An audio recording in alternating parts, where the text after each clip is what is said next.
All right. Got it. Narcast rolls on. Power mad. New one. I just did one on God, what day was that? Friday? About Halloween Kills with my brother Jason. And we got Jason, Nick, Pat here again. And we're doing favorite vocalists, top 3 with some honorable mentions, but we're not doing heavy hitters, Dio, Halford, Dickinson. I was talking to Pat and Jason earlier, Nick, and I didn't even include like Ian Gillan and stuff like that. Like I kind of took like a top 10 of metal vocalists that are the most popular and just kind of put them to the side and went with that. Yeah. I've only got one that's somewhat well known, so. You said we're gonna know all 3 of them, right?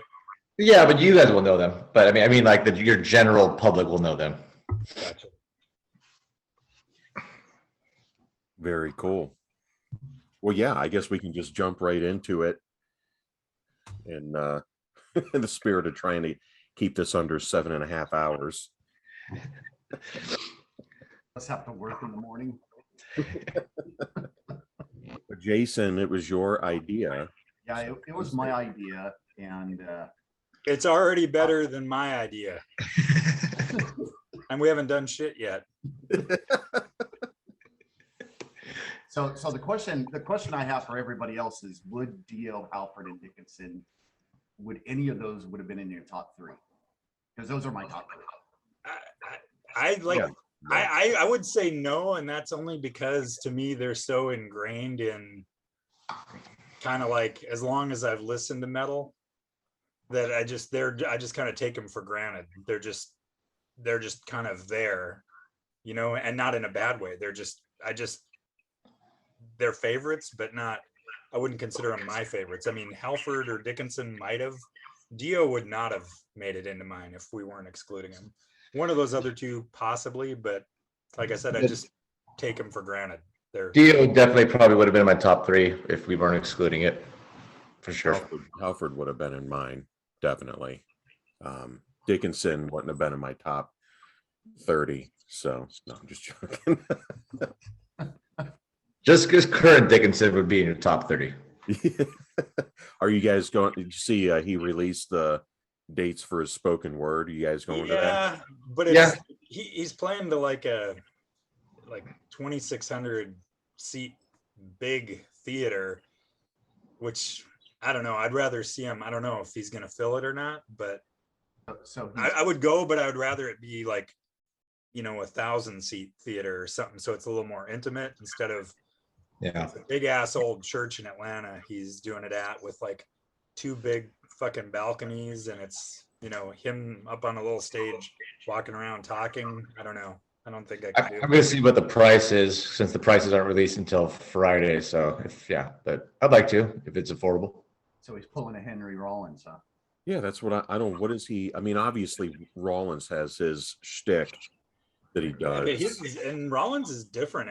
I've seen him like 7 or 8 times, and he's complete. I don't think I've heard a repeat story once from Rollins. I only saw him once, actually with my buddy Jason that I just did the Halloween Kills episode with. We saw him in Kent, and yeah, it was great. It was like whatever he talked for, 2 or 3 hours. Yeah, he usually does 2 to 3 hours nonstop. Yeah, it's crazy, nonstop. Doesn't take a. It's just like the last one I saw, it was just him doing. He was showing pictures that he took over the course of his life, different places he's been, and then he would just tell stories about that place, things he learned from the people there, and then he would tie it into other random things. And it was like, it sounds boring, but it was like we were just sitting there like, you know, show us more, you know. That segues into Larson saying Henry Rollins is my number 3 pick. Good choice. Just outside.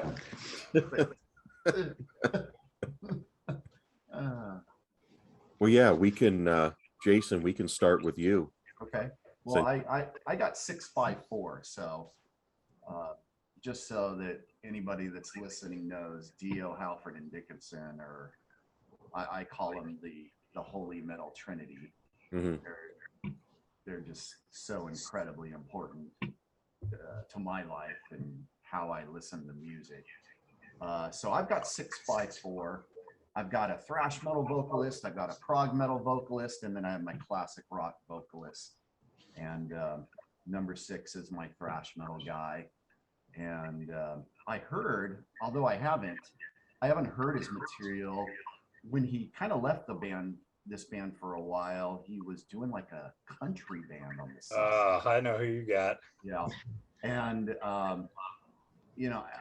out of all those thrash metal vocalists, this guy pretty much stands out. He's probably has a few octave ranges. He's not guttural. He's pure vocalist, soaring, screaming vocals. Love this band since I heard them the first time. I believe I heard them probably 2 or 3 months after it came out. That's Eric A.K. Knudsen from Flotsam and Jetsam. Very cool. Still sounds awesome too, man. These latest 2 or 3 last Flotsam albums, I kind of equate them to Overkill. It's like, oh man, these guys are back. Yeah. These songs are really good. Like, it's surprising how awesome they are. Good he sounds still. And I heard he smokes like a chimney stack. I've seen them live twice. And it's incredible how he just keeps his vocals. So, but yeah, once I mentioned the country band, that gave it away to Pat. Have you heard? No, have no desire. Don't care. Country band, yeah. I haven't pursued it. So I was hoping Pat would say, yeah, he's just like Cody Jinks. So you got to go out and look for him. So.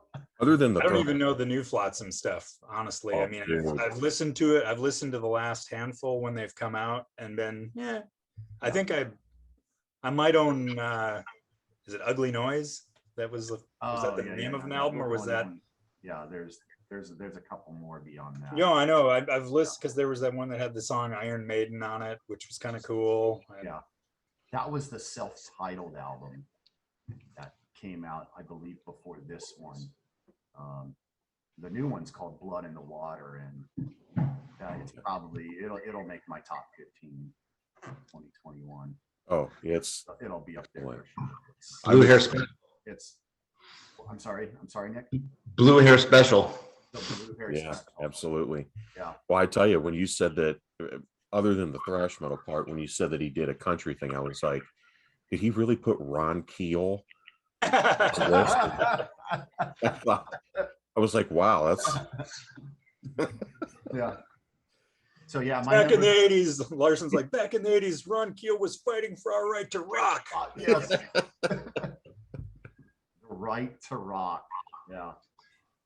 So yeah, that's my number 6 guy, Eric AK from the mighty Flots till death. Yeah, there's no complaints with that one. I mean, yeah. So those first 2 albums to me are, I mean, obviously they're classic, and to me they're the best Flotsam. I can't say definitively because I haven't really listened to those new ones, but I would, feel pretty confident. Just go one, Pat. I think you'll like it. I've spun it because I've got it on a queue, but it's probably I've listened to it twice and back in the mid 90s they were on KLOS, which is our huge FM radio station out here, which smoked out off of an album called Drift. Yeah. And I was kind of hoping, okay, this is it. They're gonna get their chance. I don't think this band should be playing clubs. They should be filling 5,000 seat theaters, 6,000 seats. It's probably because their band name is terrible. Just never, yeah. It's an awful band name. But what I have heard, I really do like, even though it's out of my wheelhouse. But I think that name just is to their detriment as far as getting people into them. Well, no, I mean, I don't even think even recently I don't think they really tour on their own. They pretty much do support, correct? Yeah, I just think do like it. I don't think they can really do club tours. I would imagine. And honestly, most people, when I talk about that band, they never say Flotsam and Jetsam. They just say Flots. Yep. Yeah, the new Flots, man, it rules, you know. I mean, I don't think a lot of people, at least in my generation, probably didn't know who the hell they were until people found out that Jason Newsted was in there. And then that's probably what people maybe did some back catalog searching. Yeah. And I'm not the expert on the songwriting, Nick, but I mean, he was the major songwriter on all those songs on the first album. Who, Newsted? Yeah.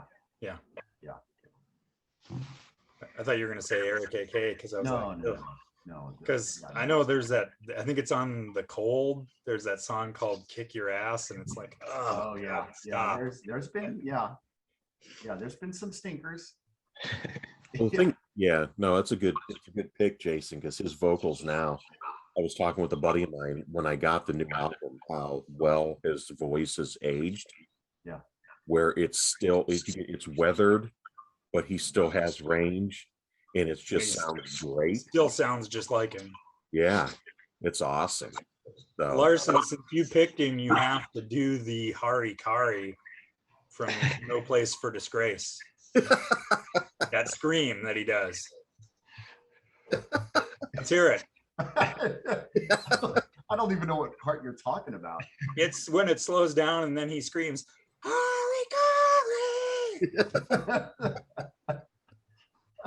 That's what he screams. Yeah.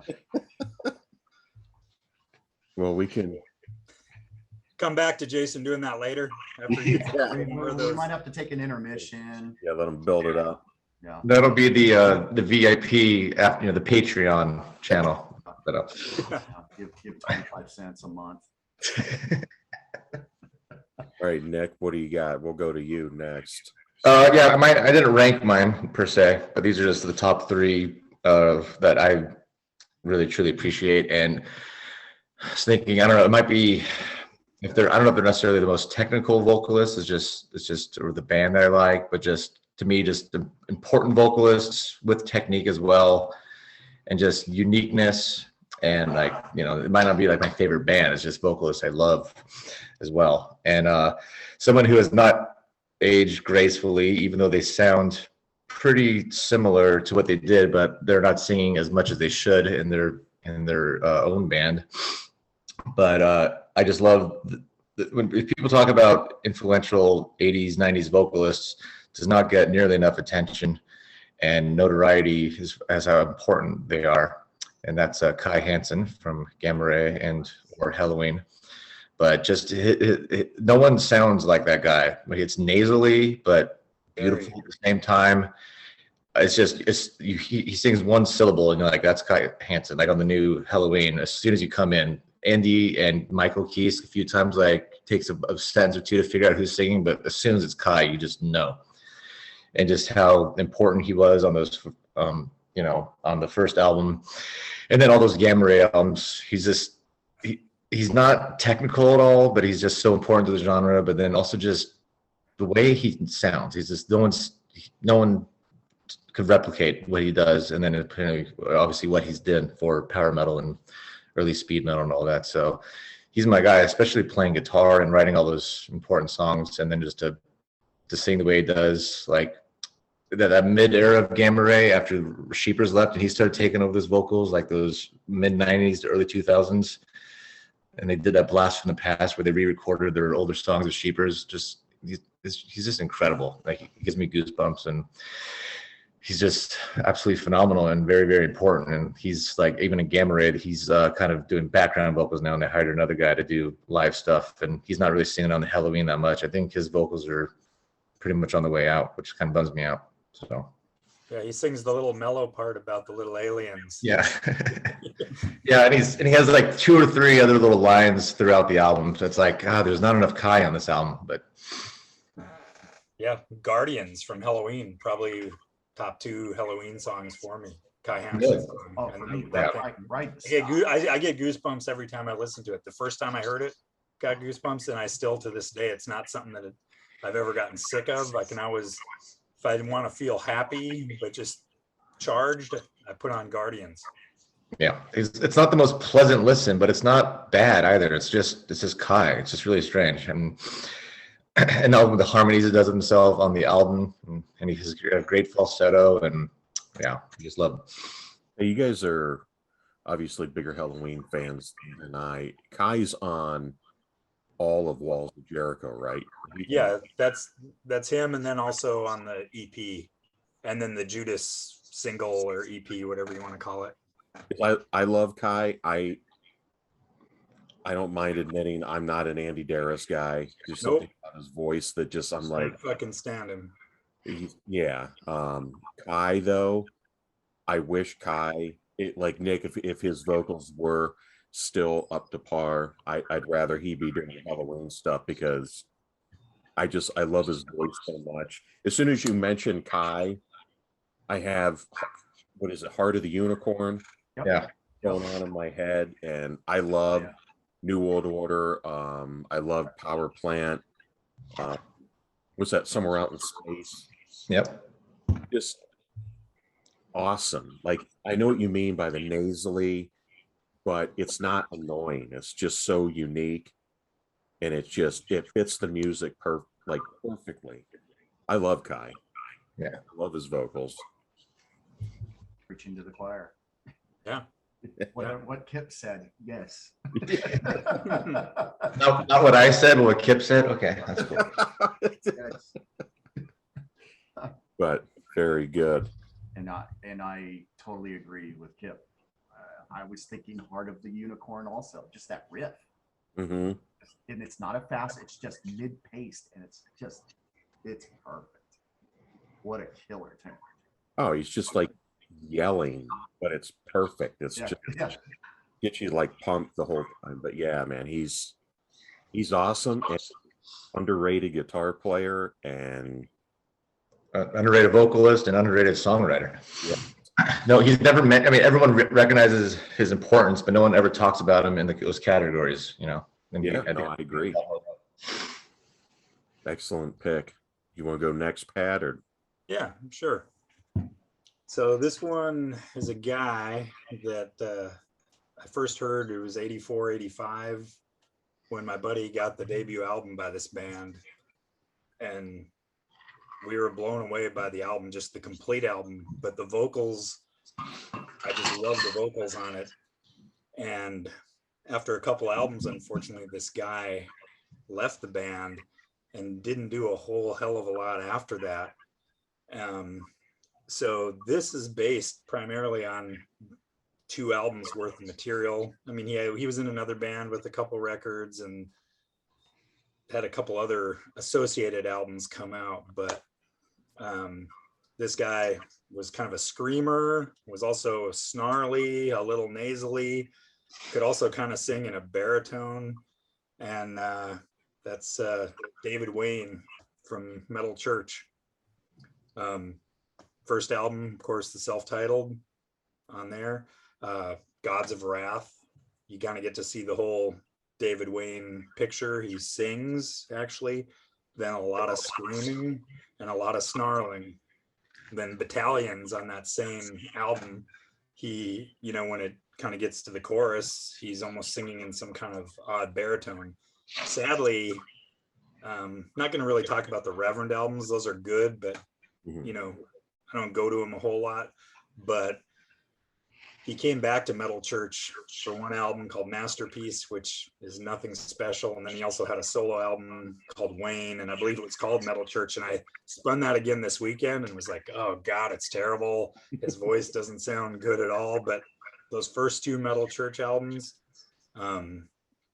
it's, he's the perfect kind of thrashy, traditional metal vocalist to me, because he he can kind of do it all. He doesn't do a lot of like real guttural stuff, but it's a more of a snarl. But when he actually sings, Watch the Children Pray, Method to Your Madness, Gods of Wrath, like I already mentioned, to me, it's perfect. It's, if I want to hear a little variety, he's the guy. Yeah, he was definitely awesome. He didn't he get into a car accident or something, and then several years later he died like on his front porch or something. He had a stroke. He had a stroke, I believe, too, like Bailoff. He was a little heavier and probably, you know, I know he had a coke history in the past, and all that shit plays into stroke risk, and you know. And when he left the band, I mean, that crushed me. And I mean, I know a lot of people love Mike Howe, rest in peace. And I'm not laughing at him dying, sorry. It's an inside joke. Sorry, people. But to me, Metal Church never was remotely close with Mike Howe, even though, you know, a lot of people would say he's a better singer. They like the direction that Metal Church went. Their album covers got better. Well, no, I mean, that first one with Howe to me is the last really good Metal Church record. I agree. In my opinion. But I mean, because to me, the Dark and the self-titled just are untouchable. It was a little darker with David Wayne. Those first two albums, I mean, just the, you know, the self-titled and then the Dark with the two eyes. Yeah, in the door. And yeah, it was a little darker. And go ahead. I think it got a little more when Mike Howe was in the band. I think it was a little less kind of in your face metal, and it was a little more like socially conscious political lyrics, and songs were a little longer. And Blessing in Disguise is my favorite, but David Wayne though was kind of from that, for me, that school of like Zetro and Udo and Blitz. Yeah, I mean, it's not for everybody, but it's very distinct. Like you hear it and you know that's David Wayne. Yeah, 100%. No, I agree, man. And like I said, when he sings, like, just listen to Method to Your Madness. It's like the perfect Metal Church song in my mind. It's kind of a little longer track for him, and it's got a little bit of a mellow interlude, but it's, you know, it's almost like, in a way, if you're talking about Kai Hansen, that higher register when he would hit it, it's kind of like Kai, I think, to me, in the same way, a little nasally, but not annoying nasally. Right. But no, man, I love those first two. I used to have that Wayne album, and yeah, it wasn't any good at all. Yeah, I listened to it on Saturday, and I was like, no need to come back to this anytime in the next. I like the Reverend album, so, and I think Dive Bomb. No, I mean, they're good, but it's, you know, it just, to me, it was all part of that, because those were the Heretic guys that Mike Howe left, you know, and so they just kind of swapped vocalists, and, you know. Yeah. I think might have gotten those from Dive Bomb, actually. Yeah, no, they. Yeah. Saying that I think he did all those. Did a good job on them too, but I guess we can. It's difficult as hell to come up with three. Yeah, that's why I got like 45 honorable mentions. Yeah, dude, same here. Well, this one wasn't difficult because to me, this is a guy that is an absolute doom legend, and I heard the first album I heard that he was on, oh man, mid to late 90s, probably mid 90s. I was still in high school, and I remember, do you remember Blockbuster Music? Oh yeah. They would open them and you'd listen to them there. And I remember listening to, Entombed Wolverine Blues, and I still have that one on Columbia Records, but there was another album there that was kind of, that when I was searching through, it was also on Columbia, and it looked like metal. And I was like, yeah, I'll check it out. So cool band name. But when the album came on, it was like, it took me back to the shit that that I grew up on listening, that my dad listened to. And it was more akin to like the 70s stuff. And it was real, like, just, it had a lot of punch. It was in your face. That album was The Church Within by The Obsessed. And Wino is the vocalist. And that's the very first album here with Scott Weinrich.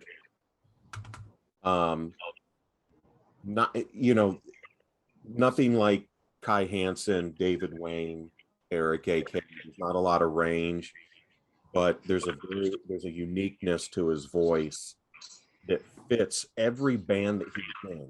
The Obsessed, Shrine Builder, Spirit Caravan, The Hidden Hand.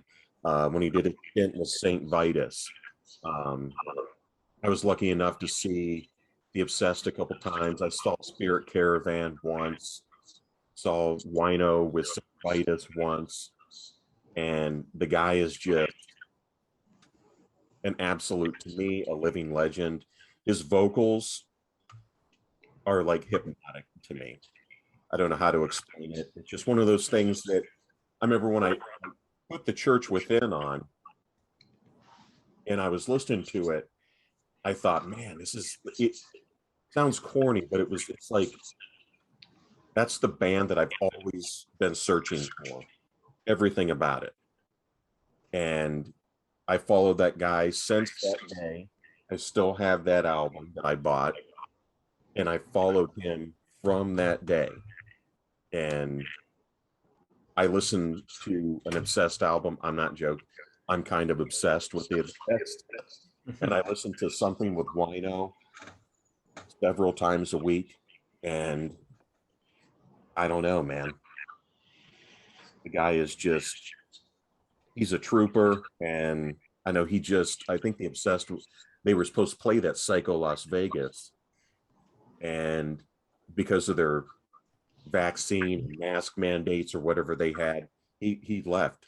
He was like, I'm not playing it. Now, I'm not getting into the political thing, but a lot of people got pissed off. But I thought, and they said, oh, he's a kook. It's like, well, everything about this guy, his lyrics have always been kind of big government is the enemy. And he's been very political. I mean, he came from, Maryland, absolute classic Maryland doom. He was on, oh, Jesus Christ, I'm having a total brain fart. MTV Raps? No. The guy, I can't even believe I'm having a complete brain fart. Foo Fighters, Dave Grohl? Yes. Gabe Grohl. I was thinking Dave Windorff. Anyway, on Probot, he had him on that. So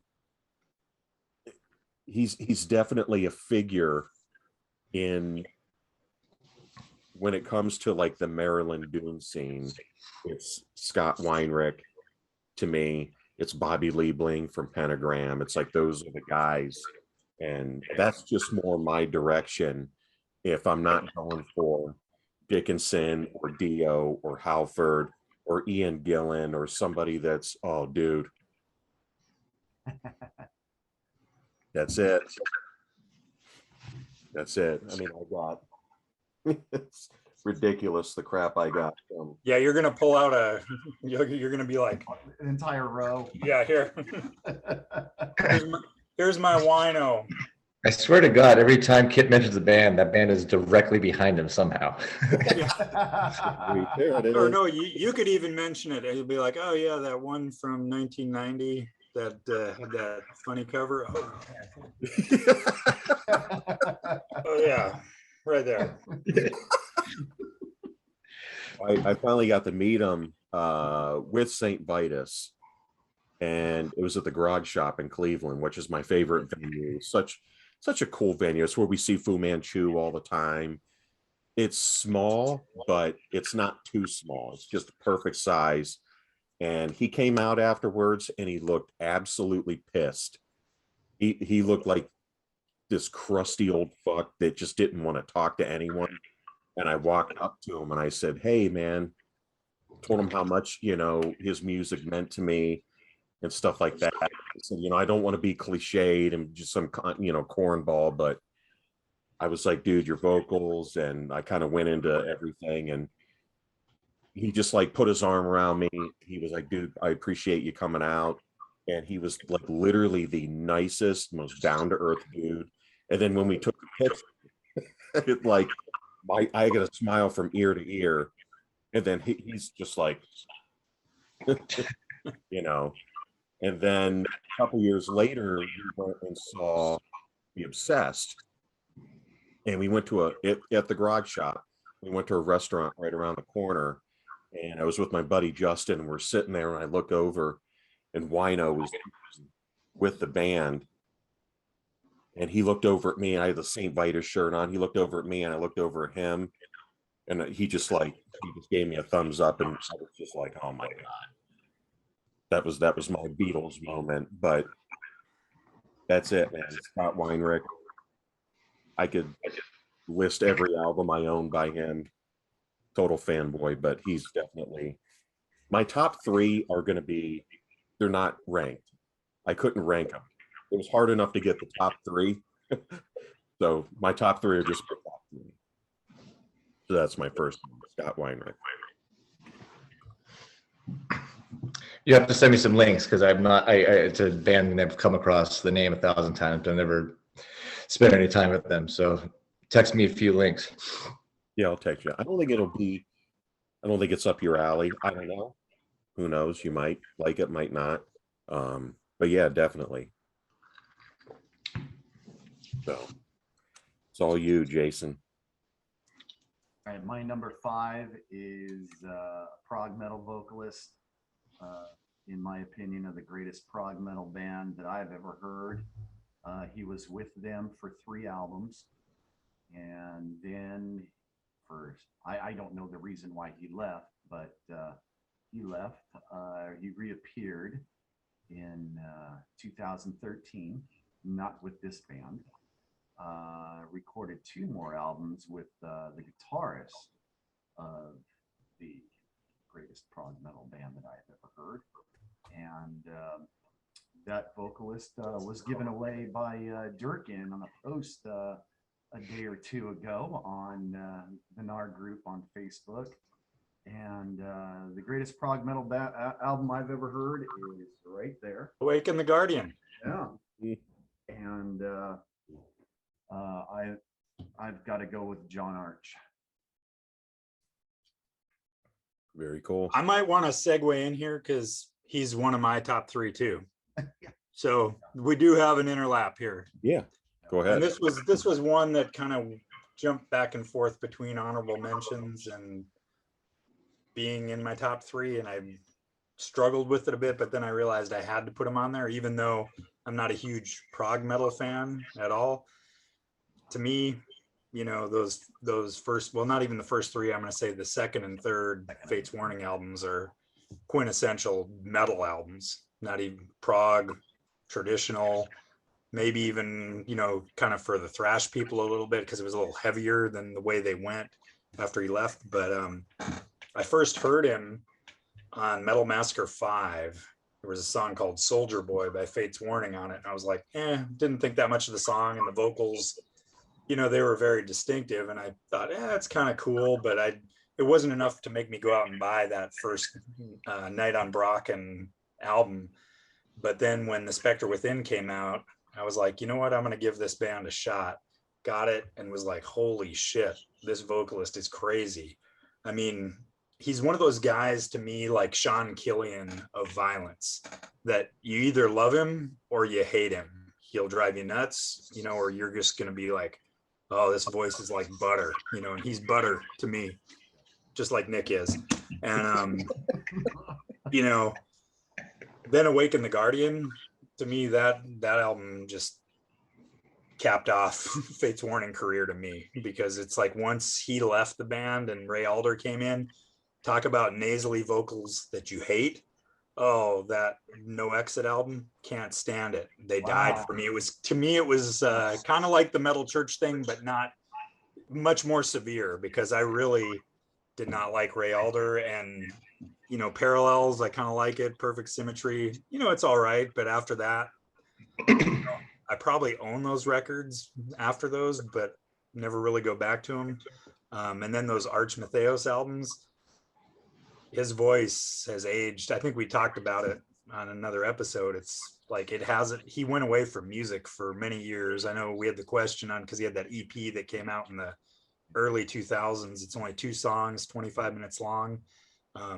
Lead off track on it's called Relentless, and it's the perfect John Arch song. I mean, it could be Fate's Warning, but it's John Arch, and it's totally, if you love his vocals, it's the track to check out. But as far as the Fate stuff, Exodus, of course, the song Guardian, it's like the quintessential John Arch Fate's Warning song right there. But then off the Arch Matheos, my favorite song is on the first album. I think it's the closing track called Incense and Myrrh, and it's I don't know, that's another goosebump type song for me. But yeah, he's got one of my all-time faves, so I had to put him in the top 3. 2 birds with 1 stone, gentlemen. Did you guys see him? Was it Prague Power? Yes, that we did. Okay. Yeah, they did a it was one of their couple shows they did with which it was the whole Awaken the Guardian lineup as Fate's Warning, and then they recorded it, so it's on a DVD and a CD. And it's also from Keep It True Fest. Yeah, It's like it's a mixture, because they did that in Europe, and then they did Prague Power in Atlanta. That was the year after I was there, right? Yeah. I think so. Yeah, and Pat and I, and we were lucky enough to be there. Yeah, I just stood down in the middle and watched that whole set, and it was just, there was the guitarist from While Heaven Wept was standing like right in front of me. He sang the entire set, like headbanging and singing at the top of his lungs. And normally that would drive me crazy, but he's got a good voice. So he just belted the whole set out, which was all of Awaken the Guardian, and then like 1 track from Night on Brocken, and then I think 3 or 4 from Spectre Within. Yeah, that's Tom Phillips, right? Yep. Another good band, by the way. yes. Thank you, Pat. They are worth hunting down for those who are listening. Well, very cool. You guys kind of went 2 of them. What's your favorite album that he's on, each of you? Oh, Awaken the Guardian. Oh, absolutely. Awaken. It's the greatest. It's the greatest prog metal. Everybody screams Mind Crime. Everybody screams Queensryche, but for me, it's Awaken. I know people scream Mind Crime, but I know that's not even my favorite Queensryche. Yeah. I like the old Queensryche. yeah, Rage for Order's my favorite Queensryche. Everybody's like, no, Mine's mine. my favorite. I love Mind Crime Part 2 is my favorite. Jeez. Hey, Nick, what do you got? Another aging vocalist who last time, or I've seen the band 3 times, but in between, they'll do like 2 or 3 songs, and then they'll have a little like 3-minute video montage of stuff, probably so the vocalists can go back and rest their pipes a little bit. But if you want to talk about range, super low, super high, the quintessential mandatory true heavy metal vocalist. Yes, I know. Fuck. Eric fucking Adams for Manowar. Jesus Christ. He sings opera. They recorded the song Father in 20 different languages. And I don't care what you think about Manowar's shtick or their music, but you have to recognize Eric Adams' just absolute power on the microphone, especially listening to songs like Black Wind, Fire, and Steel. And American Trilogy. And American Trilogy. I love that. I love that song. Call to Arms off that album. I mean, the song Mountains, just get out of here. Yeah, hell yeah. I mean, it's just, he can be soft and introspective and melodic, and then he can just do that high range, cackling falsetto. It's not even, I've talked to my brother about this. It's like, he doesn't have a falsetto. He could just sing so high, but it's not in that fake, it's just his range is so up there, but it's still in his chest voice, not in his head voice. Like He's his, like, well, it's like the last verse of Battle Hymn when he sings it all up in that high range where he's basically screaming it out, but it's totally clear and it sounds. Yeah, but again, it's not falsetto. It's just his range is that high, and yeah, he. You can say whatever what you want about the band, but you can't take away that man. He's like my favorite part of that band. Watching them live, he's just fun. He's having fun. I think he knows that Joey DeMar is full of shit, and that's fine. But he's just up there having a great time and just killing it. And so I saw them 6 or 8 years ago in Cleveland, back to back, and then a couple years later in LA. And yeah, just the amount of stage time that they had was probably about 10 minutes less. They had to take a little more longer breaks between stuff. So another vocalist that's on the decline that bums me out. But the man's just a legend, and he's probably the best looking singer that in a loincloth for sure.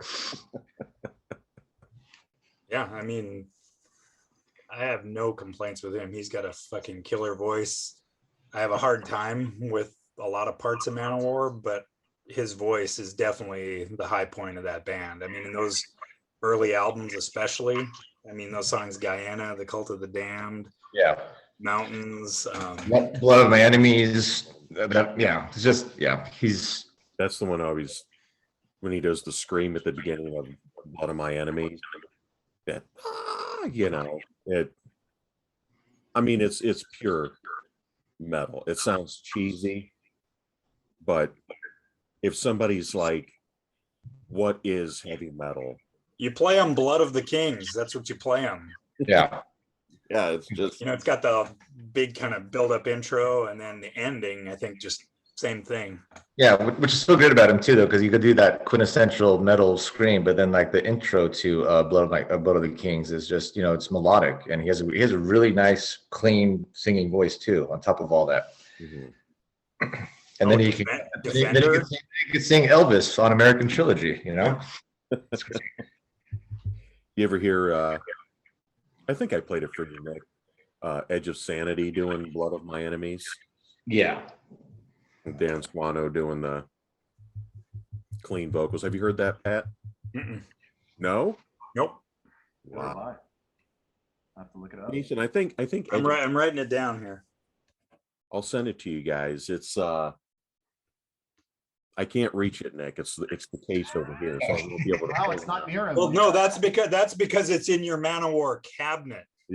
Cabinet. But no, it's awesome, And I remember when I hadn't even really listened to Manowar at that time, but it's on the Spectral Sorrows, the Edge of Sanity album. And it's Swedish death metal, but I actually think they're one of my favorite Swedish death metal bands.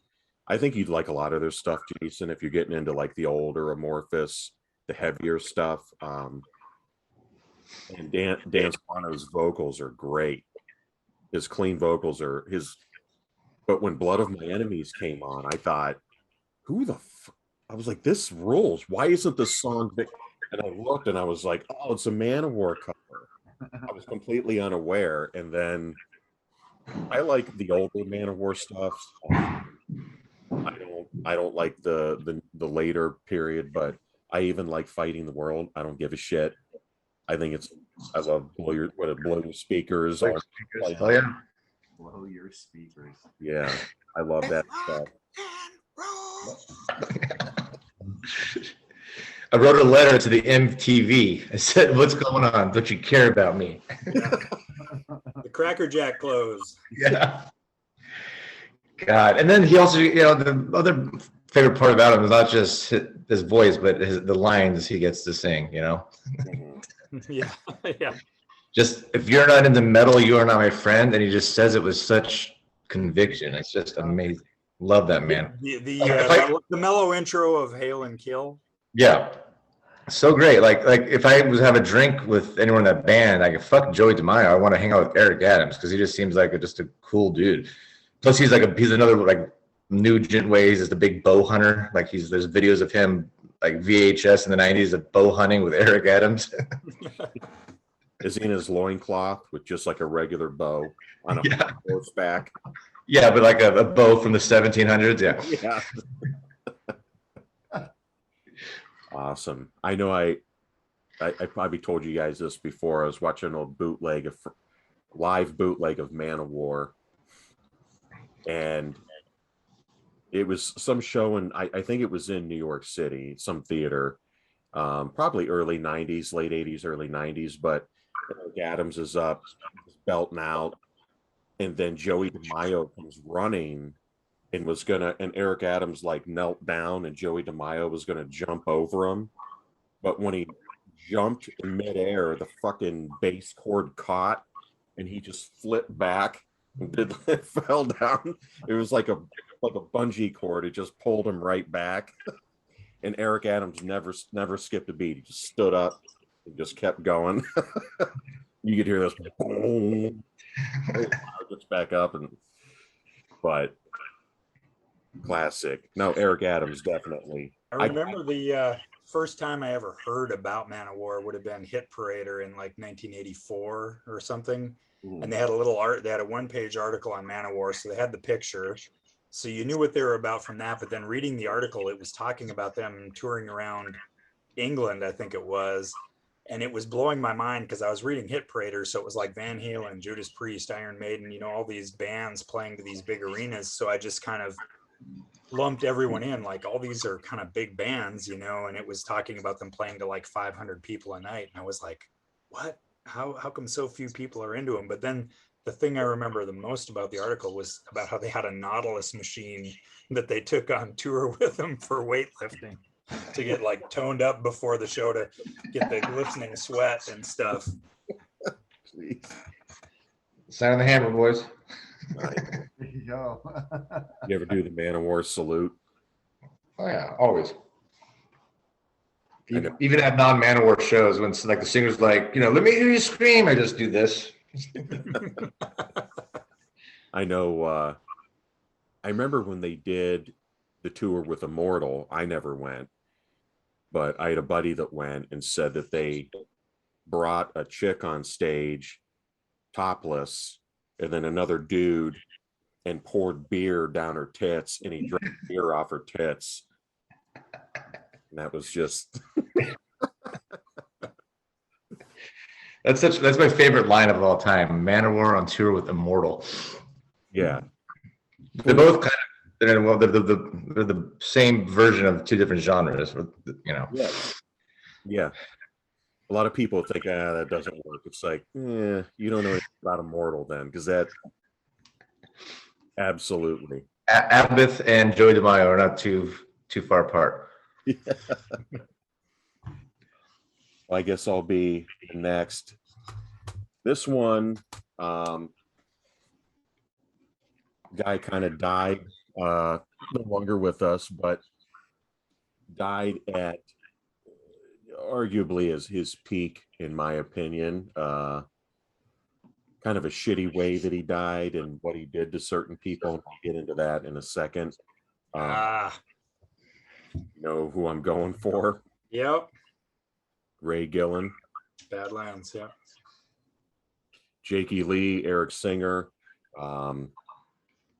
Obviously, Jake, after being dicked over by Ozzy and doing this project, Ray Gillen was one of the greatest vocalists for that kind of style of music. I mean, his range is just insane. He had a lot of soul to his voice. He's actually not on, this is Tony Martin, but when they put out the re-release Ray Gillen, the second disc, they put the Ray Gillen demos on here. So Ray Gillen was actually originally on this. Yeah. and it's very cool. And the Seventh Star Sabbath album, which is more of a Tony Iommi solo album because it's Tony Iommi, Black Sabbath featuring Tony Iommi. The second disc on that is a full live show with Ray Gillen. Ray Gillen also, I read once that he was supposed to sing on Blue Murder and be the vocalist for Blue Murder. There you go. Excellent. I think I picked that up when you told me about it last year or 2 years ago. Or I had a demo or a boot of it. My buddy Kevin, have you ever heard the Eternal Idol demos? And I said, no, because he's like, Ray Gillen's on it. And so I had just a bootleg of it, just like a little burnt copy. And then when this came out, I was all over it. But like I said, he was supposed to sing with Blue Murder, but then John Sykes kind of took over. Badlands was his thing. He ended up getting HIV. And I can't remember if it was just sleeping around or if it was dirty neat. Like, I can't remember that part of it, but he got it. And the story was kind of that he knowingly, he continued to sleep around. Yeah. And he still slept around and gave it to some people, and it caused some kind of like legal shit. And that's why you could get this, like it was remastered probably like 15 years, like early 2000s. But then I think it was just done, and it's hard to get a hold of. But I mean, High Wire, Dreams in the Dark, Dancing on the Dude, every song. Also produced and managed by Paul O'Neill of Sabotage fame. Well, he's also like the brain of Trans-Siberian. Yeah, and they had a falling out with Paul O'Neill. But this album, Voodoo Highway, which is the next album, which is actually the first one I got, just great. Dusk is the last one that they did. He's a great vocalist. It's shitty what he did, that he knew he had HIV and he was just banging chicks and he didn't care. That's a real piece of shit move, but I mean, you can't say anything else about it. But vocally, the guy, he's just phenomenal. I think he's on Sabotage as well. He's on Hall of the Mountain King. He's like backing vocals on some of the tracks and whatnot. But Ray Gillen mixed with Jake E. Lee's guitar playing, with which Jake to me is the Aussie guitar player. I know people are gonna be like, no, Randy Rhoads. To me, it's Jake E. Lee. I think he's the greatest that Ozzy ever had. And then Eric Singer on drums. I mean, Eric played with Lita Ford, Black Sabbath. Now he's with Kiss, doing his best Peter Criss impression. But it sucks. I recommend anybody that likes this album, get the one that Pat and I showed you with the demos. Excellent. He's a great vocalist. That's why I got the shirt out in honor of Ray Gillen. But he's definitely up there for me in terms of vocals. So I love that Badlands album. I don't listen to it as much as you do. I've probably heard it 3 times, but oh wow, you like it? Yeah, I did. And I didn't know that backstory behind him, so that sucks. But whatever, go through my music collection. There's a lot more shady stuff out there than. Yeah. Well, I guess the family. I think some of the victims, however, some of the family members, I think, sued, or there's some legal shit going on with the record companies. That's why they're hard to find, and they've never been. Can't. Did he die? Did he die from HIV/AIDS? Yeah. Okay. I think complications from that. I think. For years, I don't know. For years, I couldn't find out anything of how he contracted it or what happened. And I think it had to do with like drinking beer off some lady at a Manowar concert.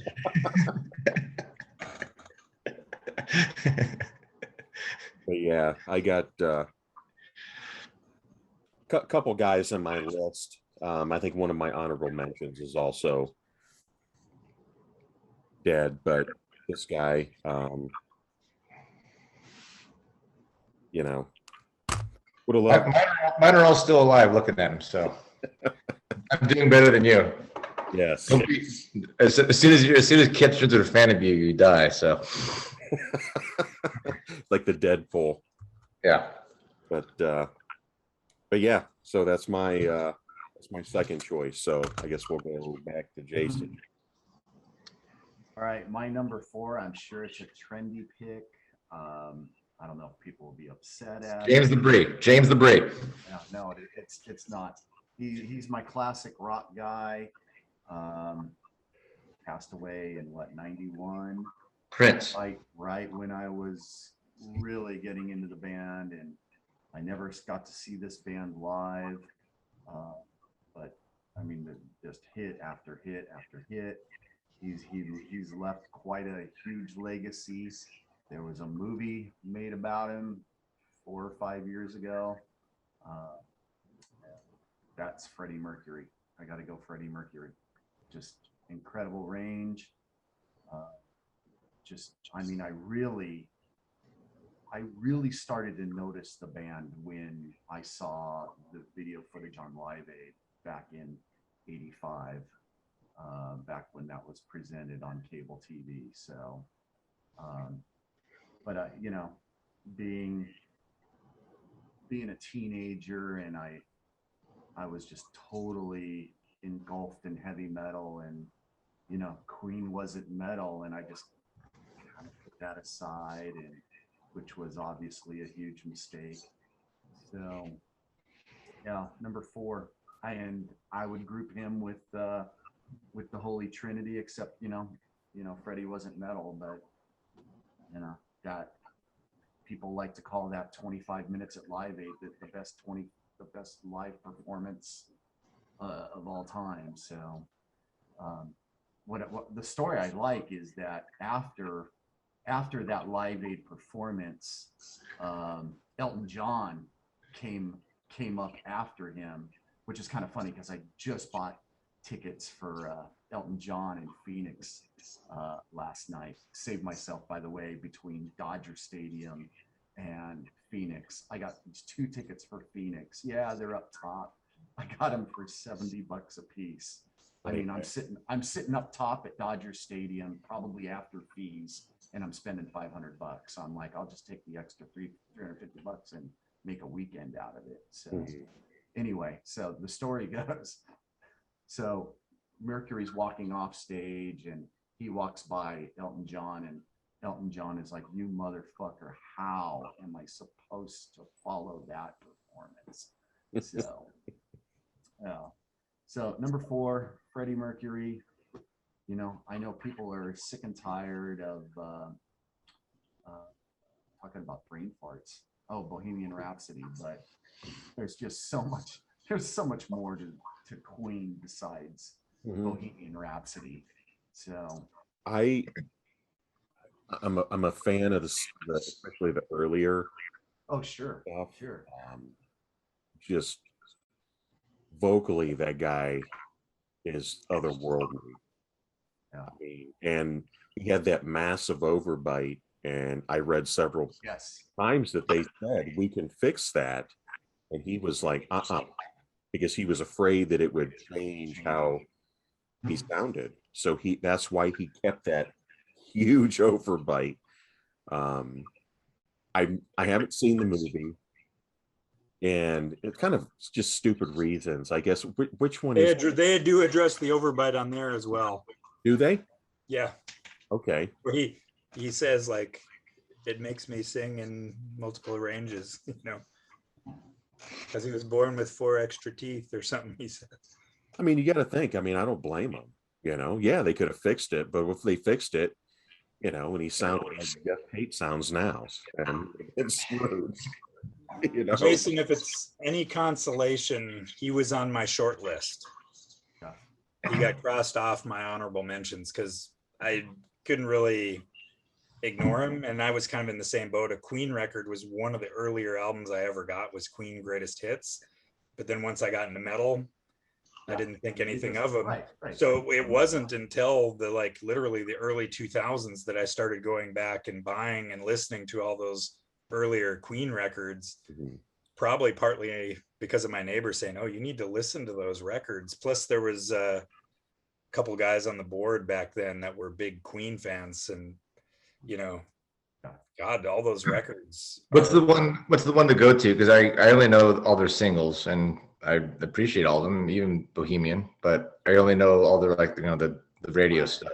I would go with A Day at the Races and A Night at the Opera. Yeah, those two are good. My go-to Queen track is also not one of their heavy songs. It's one of their most radio-friendly songs, but it's another one where his voice is just so perfect on it, is Radio Gaga.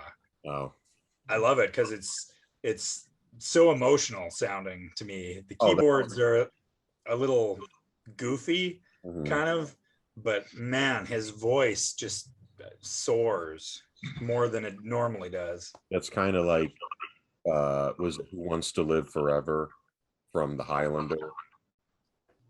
First time I heard that, I mean I had goosebumps. I'm not really into the 80s stuff, because to me they were like Rush.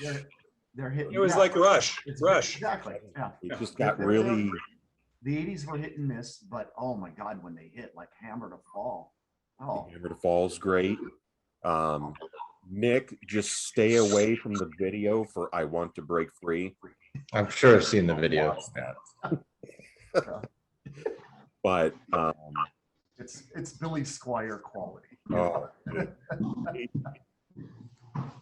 The difference is with Freddie, I think everybody expected it. Expected it. With He Billy got away with it. Squire, it would just Got like away with it, absolutely killed his career. No, I agree, man. What is the live one from the 70s that came out recently? Is it Live at the Marquee? Live at the Rainbow or the Live at the Rainbow. Yeah. That's awesome. It's heavy too. Yes. And I think that's why a lot of people,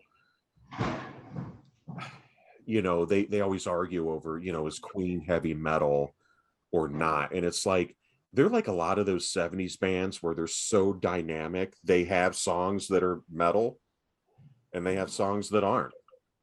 But metal fans I know that like Queen like all of it. You know what I mean? So it's kind of like Rush. You know? Yeah. No, Rush in 1977, they were considered metal. Rush in 1982, they were not considered metal. yeah. The Manowar has always been considered heavy metal. Yes, they were. Yeah. Nick, I think that you would really be into some of that Queen stuff, especially. It's a band I've always wanted to dive into their full albums and not just the hits, but I just haven't gotten around to it. That the guitarist Brian May, he's a Physicist. Yeah. Astrophysicist. Yeah. yeah, he's like, the guy's a genius. And the movie, who's the one that was, is it John Deacon that's fighting with them about the movie? Roger Taylor. Yeah, I believe so. I think it's because I know John Deacon was kind of like, when the movie came out, John Deacon was like, I read an interview where he said it's kind of a dark side to Freddie. Like it wasn't all, you know, and I think he wanted everything to be shown, but who knows? You know, I don't. You got 2 hours and 15 minutes. You can't, you know, you're not going to release a 4-part Lord of the Rings about Freddie Mercury. Well, they want to do a second part. They're talking about doing a sequel to that movie. And look, I never gave, like, you know, I'm not a huge Queen fan. I like the 70s stuff, but I don't think that they should continue, although Brian May and Roger Taylor certainly have every right to if they want. and they were continuing with that Adam Lambert dude. I have no respect for American Idol people. I think it's a game show. That's all it is to me. But I will admit that Adam Lambert's vocals are, if you're going to find somebody to sing the Queen stuff, you kind of hit the nail on the head, because it's a segue. Adam Lambert is your number 3 on this list. no, it was actually Kelly Clarkson. It's my way. Sure. No, but I have no problem. I mean, if they can do whatever they want. I just read recently that Adam Lambert wants to do an album with them, but I don't think they really want to. I think they were just kind of content touring and kind of in tribute to Freddie and excuse me, but it's hard, man. Freddie to me is Queen. You lose Freddie, you know. Did he do much of the songwriting, or like how much of a part of it was him? Was Brian May really like the guy behind it, and Freddie added his own stuff? I think they all were.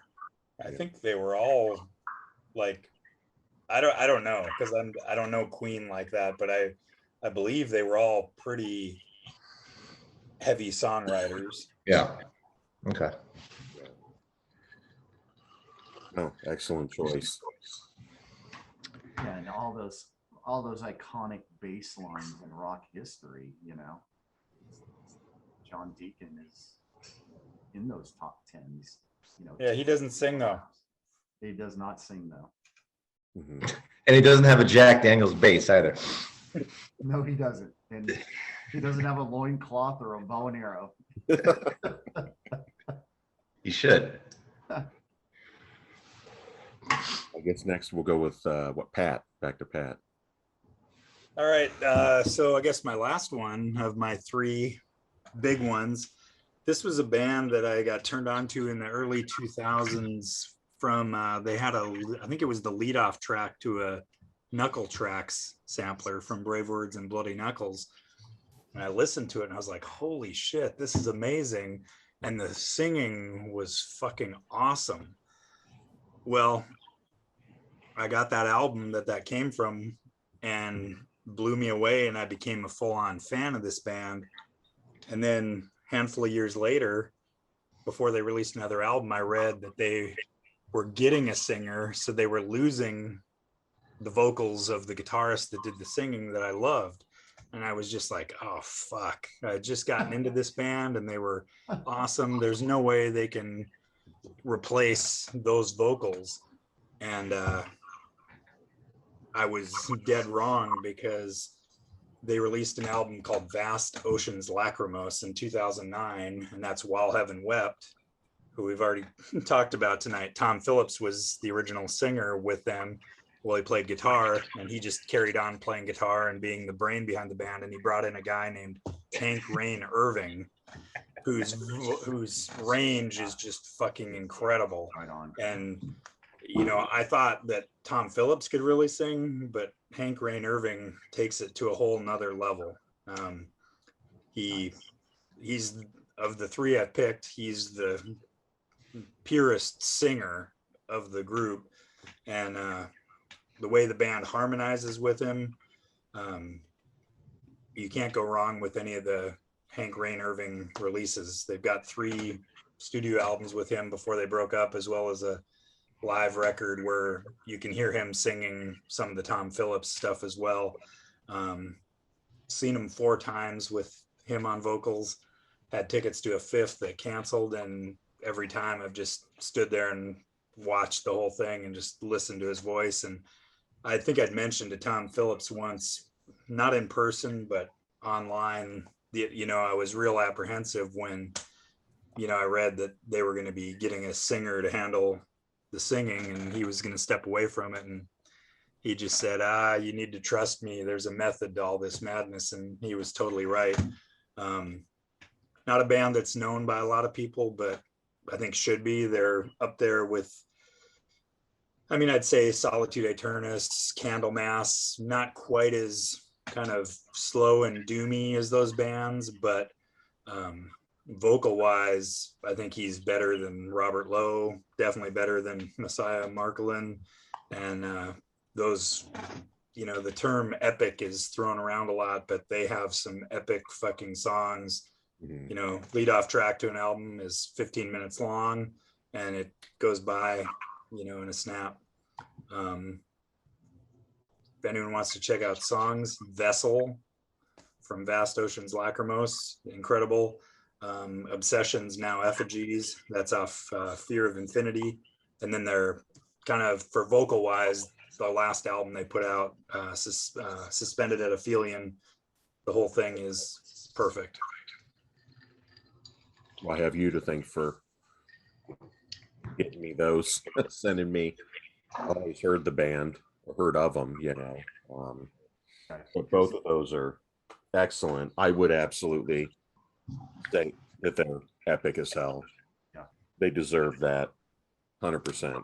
And for those people that are listening, because I hear the Fates Warning influence in this band, especially with Vast Oceans Lachrymose. Yeah, they did both. That are listening, if you've never heard of While Heaven Wept and you're a Fates fan, you have to give yourself, make your day. Just make your day. It will make your day better. Yeah, that song, I think I read that To Wander the Void was kind of Tom Phillips's tribute to Fates Warning, because that's totally a John Arch era Fates Warning kind of track. Everything, the vocals, the way the whole song plays out. They did that one of the times I saw them, and they brought the singer from Argus, which is another killer band with a really cool singer. They brought him up on stage to sing all that harmony stuff that goes on in that song, and totally killer. And I never heard of this band until Prog Power. And man, live they were just, what a great band. Yeah, I mean, his vocals, and then you throw in that keyboardist's backing vocals, and my God, they do a cover of an old song from the 70s called Voice in the Wind, which is Tom Phillips singing on their studio version, but when they do it live, oh shit. And then isn't the keyboardist and the drummer brother sister? Yes, and then the other guitarist is married to the keyboardist. Okay. Sexy. Yeah, and her vocals are fucking great too. She sings in Brave, if you've ever heard the band Brave. That's her.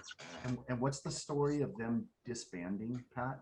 Why? Just because? Well, I think they just all have, you know, I mean, that's a hard life, and like, you know, it was never something where they were able to live off it. So I mean, they all had careers and jobs, so you know, they would have to. That's like the show I missed or that they canceled was, I think, because they had things that came up, you know, in their personal lives that they couldn't work around for that. So it's just, you know, the nature of, you know, being in a band that doesn't get a huge draw when if they tour, you know, and it's just bummer. It's just a bummer. Yeah. Totally. Because I always hear about it. I mean, I'm such a, you know, you guys know I'm so obsessed with doom. So, and people still talk about them all the time. I mean, they're always floating around like, man, While Heaven Wept. And that's why I'm glad when, you know, Pat sent me both of those. I thought it's one of those bands that I've heard of for so long, just being into doom, and I just never picked up their stuff. Another band that was like that was the band Warning. From Britain, England, and really good stuff there too. But I already had those. But yeah, that's kind of like that classic era. I think what, late 90s, early 2000s. And I remember when the second one, Vast Oceans, when I remember when this came out, and people just went ape shit over it. Yeah. What's the first track? The Furthest Shore. The Furthest Shore. God, just perfect. Nick, That is perfect heavy metal.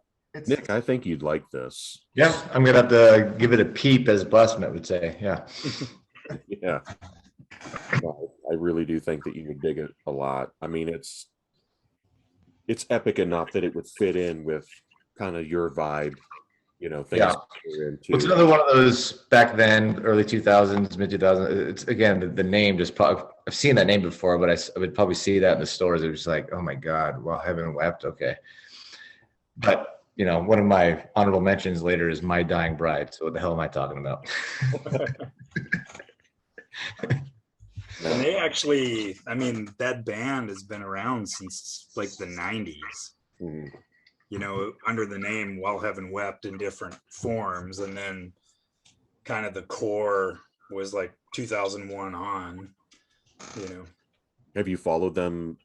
I mean, any of the guys still online, or they just kind of Well, one of my friends is friends with Hank Irving on Facebook, so once in a blue moon he may comment on like a football post or something, but you know, nothing, you know. And Tom Phillips made some comment, like, because I saw him at their kind of farewell US show. They were a last minute fill-in, I think in 2018 at Prague Power for one of the nights, and I wasn't going to go, and then they got added like 6 weeks out from the show, so I bought a ticket just for that night, just to go see them. And after the show I thanked him and all that, and told him they were going to be missed and all that kind of thing, and he just kind of said, well, you know, we'll be around in some form. You know, he kind of gave a vague answer, but not like, yep, it's time to move on. It was more of kind of an open-ended type thing. Well, hopefully they kind of get, you know, find the time and do something else.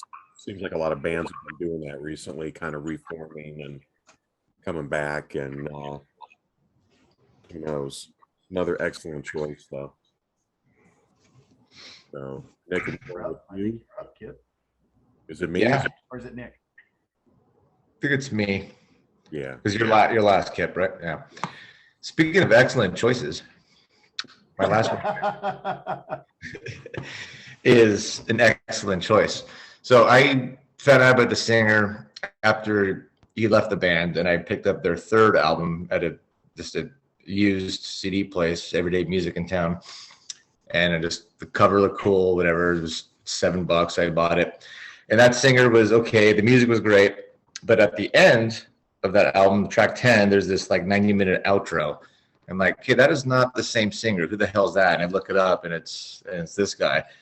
And then did some digging around and found out that there was a previous singer who had to quit the band because he had a real job as being a Broadway, off Broadway, but in Stockholm, whatever the Stockholm version of off Broadway is, singing show tunes and doing like musical theater off Broadway Stockholm. So he left because he was too busy because the band wanted to tour, and he's like, well, I've got this real job I'm doing, so, but I'll, you know, record some songs on your album. But, you know, so did that bonus track and whatnot. Anyway, if you want to talk about just the most classically trained but not obnoxious at all, it's Matthias Blad from Falconer. That was not a surprise at all. No, not a surprise at all. For goddamn sake, when they said they announced their last show ever, I'm like, it's in Atlanta. I'm like, well, fuck, I guess I'm flying to Atlanta. That's the first time I met Pat when we went to the Prague Power to go see them. And I mean, I'm always talking about, I'm at a loss for words on how to describe him. He's a power metal vocalist. Falconer's a power metal band, but he's a baritone. So if power metal turns you off because of the high pitched vocals, Matthias does not do that to you. He's just a low baritone, and you could tell he's a professional, especially when he came back for that album Northwind, and that first song just starts off with a piano in his voice. It sounds like musical theater. And I just got goosebumps when that first track came out. I'm like, oh my God, he's back. This is so great, because that previous singer was so bad. Yeah, and flew all the way out to Atlanta to see him, and he doesn't have any stage presence because he's just kind of used to like doing his role on stage, singing the songs. But I didn't give a shit. He was just flawless. And I got to meet him at the hotel party afterwards, and I got to talk. You were moved to tears after the show. Hey. No, I've been there. That's a private comment, Pat. No, that's like. I'm going from Manowar to Falconer crying, okay? No, that's like the ultimate compliment. Music moving you to tears. It's like goosebumps is one thing, but like tears. Yeah. You know? Yeah, he's just it's a flawless voice, in my opinion. And especially when they had that album all in Swedish, it's just even better. That guy, his diction, his control of his voice, and then the fact that Falconer's music is also just completely ace. And I got to talk to him, and again, he's just, he's a Swede, so he's obviously a nice dude. But he's just, I'm like, your voice, just I've never heard anyone like you. Your band that flew out all the way from Portland to see you just to play a 90-minute set. It averaged out being like $70 a song that I got to listen to, but I would do it all over again. And he gave me this hugs, and he actually gave me a hug. He's like, "Thank you, like, that's that makes doing all this worth it and stuff." And I probably cried some more. So Falconer. If you guys, I'm sure most of you listening have probably heard them, but if you haven't, listen to the first one. Listen to the album Northwind. Listen to any of them, but Scepter of Deception and Beggars and Thieves. But the song Portals of Light off the second album, it's a ballad, but that's where you can really hear his range and just his flawless execution of how to use those vocal cords. I saw Falconer once, Brave Words, Bloody Knuckles 03, that the first festival. So, I thought, didn't you see it with the other vocalist? Or was it with Matthias? I don't know, man. I know that it was either 03, is that the first album? I'm not up on my Falconer. 01 is the first one. Okay, so maybe it was the second one. I can't remember, but I know Falconer was there and I saw them. And they were still kind of relatively unknown, It was kind of.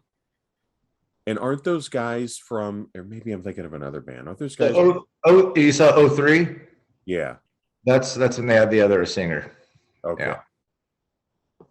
Okay.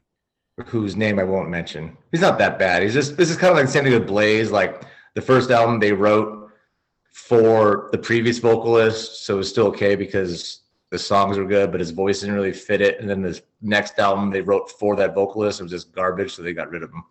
So am I thinking of another band? No, they were at Brave Words, I know. No, I mean the band, Falconer, some of those guys, were they in Mythotin? Yes. Okay, that's the drummer and the guitarist. They quit Mythotin because they wanted to do the melodic sound but get rid of the harsh vocals. Yeah, which I know you love Mythotin. I think Mythotin rules. So. Yeah. But no, I kind of when you were texting us and saying that we would know some of your choices, I was thinking, all right, it's definitely going to be the Falconer dude, and it's definitely going to be Eric Adams. So yeah, I was thinking maybe Adams. I knew Falconer guy for sure. I'm surprised you didn't put Blaze Bailey in there. That's or Ripper. No, even like I don't know how long ago. It was a few years ago, 5-6 years ago. I even made a Facebook post about this. It's like, you're with a good woman when she's taking a shower listening to Falconer, because she loves that sing so much. Nice. No, very cool. Is that the picture that you shared on Facebook with Falconer? That's the time that you saw. Yeah. Is that pre or post Tears? That was after the show. Isn't there a picture of you down at the rail too? There was. Yeah. You can see a picture of me down there. Yeah. And then I know on YouTube, before they're starting one of the songs, you could just hear me say, "Because you're fucking awesome." I can't remember what the question was, but that's what I said. Yeah. I mean, and then they just disbanded last year after they released an album, and they said, "We're done. We're just gonna move on to other ventures." But you know, I speaking of my wife, when I proposed to her in Copenhagen, it was in my Falconer shirt, and then I posted it, and Matthias Blad, the singer, he liked it, and then he just commented, "Nice shirt." Very cool. Did you tell him you hadn't washed it since the show? Yeah, it's still covered in my tears. I'll move on to my. This is hard. Yes, I am. Just difficult because I'm kind of going. You still haven't made your mind up? I got whatever. The other ones will be honorable mention. They're gonna have to be. So this one is another. This is kind of sad for me. It was kind of a shock when this guy passed away very recently, and to me, he's another legend of US Doom. And absolutely, to me, the main part of the band, and that's Eric Wagner and Trouble. And he kind of, to me, in my opinion, comes from that David Wayne school a little bit. You know, he has that. He's a little more in control, I think, than David Yes. Wayne, for sure. Eric's vocals were great. Even later, when he left Trouble and he was did the Skull. What's your hat say? The Skull. His vocals weren't as high. He used his lower register, but there's just something about his voice that there's so much power and range to it, and he's unmistakable. And as much as I love Trouble, and I have every Trouble album, Kyle Thomas is the vocalist now, who's also an ex-Hoarder. I think Kyle Thomas is a great vocalist. He's not a Trouble vocalist. So whereas the Trouble riffs are still there and that sound is there, when Eric went out of the band and did the Skull, and then his other project, Blackfinger, but mainly with the Skull, I went with him and saw the Skull a couple times, and they played, you know, the old some of the old Trouble stuff. But I was lucky enough to see them to see Trouble a couple times with Eric. The guy's just, you know, he's like Wino to me. He's just this classic. The first time I heard Trouble, I was hooked, absolutely hooked. And it was, I'm trying to think of the first album. It was probably Run to the Light, which is, it's hard to pick my favorite. That's definitely up there as one of my favorite albums. But this one, produced by Rick Rubin. The Wolf. Oh my God. I probably told you guys this, at Brave Words, Bloody Knuckles, 03. I sat in the balcony with Wolf, the band. Nice. They were sitting right I next took a picture with them one time. in the airport. Yeah. But they were sitting right next to me, and it was on, I think, their first or second album. They were so young. The couple of guys had handlebar mustaches, and, you know, and I sat up there. I was with the lead singer from Pat. Do you remember Abdullah? Yes, Owner band? vaguely. They're Yep. from around here, but Jeff Sharilla was the lead singer, and I sat up there with them when they came out, and they played a lot of songs off of it. They didn't play Psychotic Reaction, which is great, but yeah, the Wolf at the end of my days. I mean, he's so good. I take it back. The first one I ever heard was Plastic Green Head. So I kind of came late to Trouble, but Plastic Green Head was 95, and that's, you know, I was 15, 16 years old, and that's the first one I heard, and I thought, like The Obsessed, they were on Century, not the Obsessed wasn't on Century Media, but they were on a label that was heavier. So they were on Century Media with like Moonspell and Grave and all these other bands. And then here comes Trouble with Plastic Green Head. And I can't remember the track that here we go. I'll bust it out. Nick's gonna There it is. There it is, right there. right here. But this is the one that's still my copy from '95, and it's The Eye. That song, as I'm sitting here thinking about it, and that riff, you know, just that really kind of mid-paced. But everything, you know, when I look at the back of them, and when I saw the picture, and another reason why I got into this band was because the first version of Conformity I ever bought was Blind, which is my favorite COC, and on the back, Yeah, the Trouble. yeah, he had the Trouble, Yeah, whatever that yeah, T or whatever, you know. and so instantly I was hooked, and yeah, it was sad that he ended up getting COVID and kind of kicking the bucket. And I knew that it just didn't. Every time I saw them, the guy just had cigarette after cigarette after cigarette, and then when He does have a smoky voice.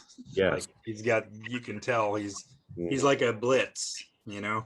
oh totally, and especially if I can bust out the later years right there, is just the way that the skull, and then this was You know what's crazy is I've never heard the Skull. oh dude, yeah, this is good. This actually I think was my album of the year possibly when it came out 3 years ago. Ron Holzner is in the band.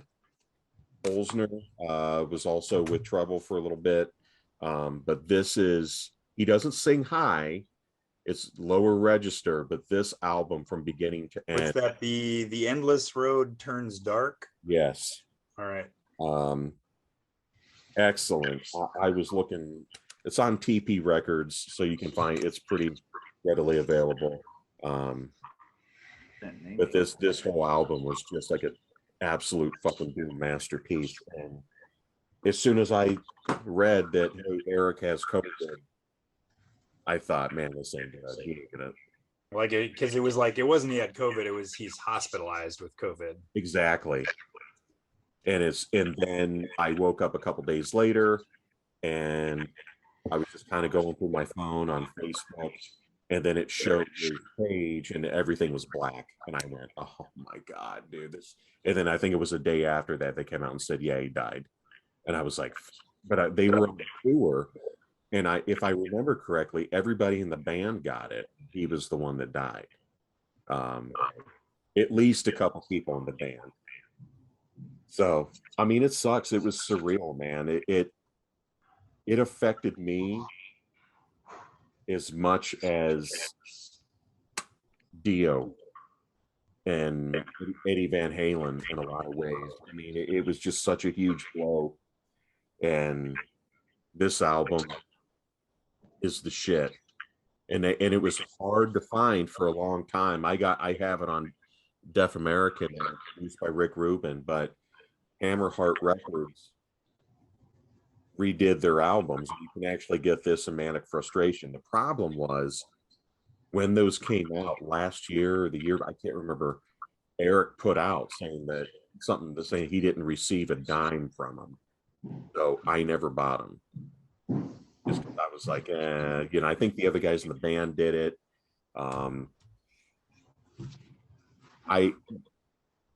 Everything the guy did, I think, was solid from one degree to another.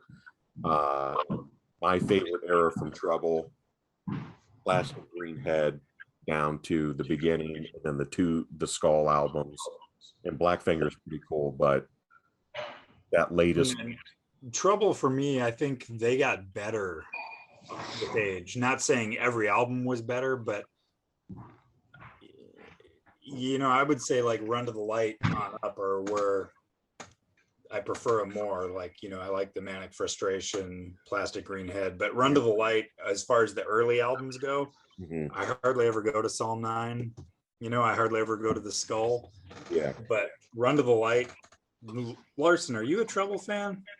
I'm not familiar with their music. You gotta check out the leadoff track to Run to the Light. Okay. Misery Shows. It's like the way it starts out, it sets the tone for the whole record, but that track is probably my all-time favorite Trouble song. Yeah. It's great, man. It's classic Metal Blade release. It's just these two are, for me, everything from that band. Like I said, Kyle Thomas from Exhorters with them. They had Corey Clark from Warrior Soul. Yeah, that was shit.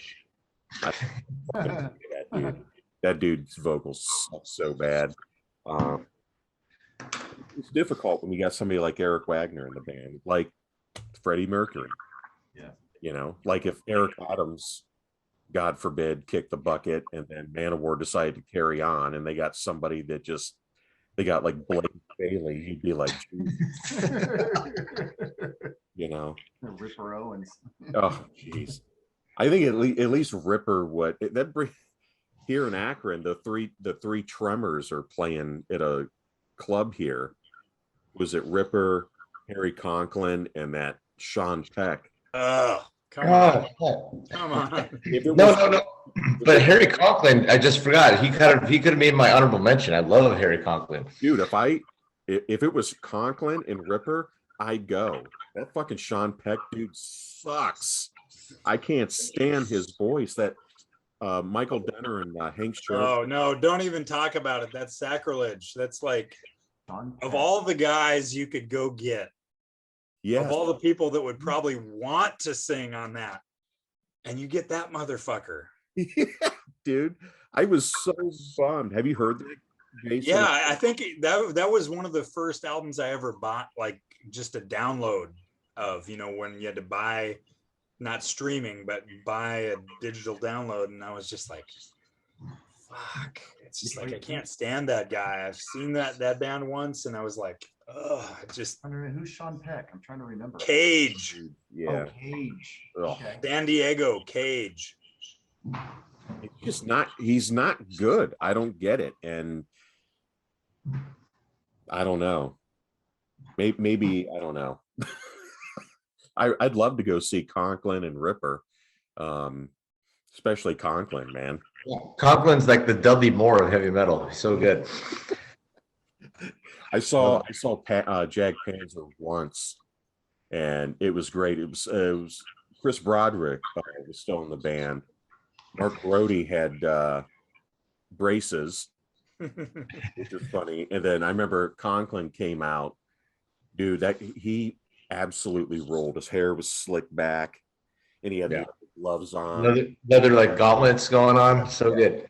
God, I've never seen Jag Panzer, but I've seen Conklin.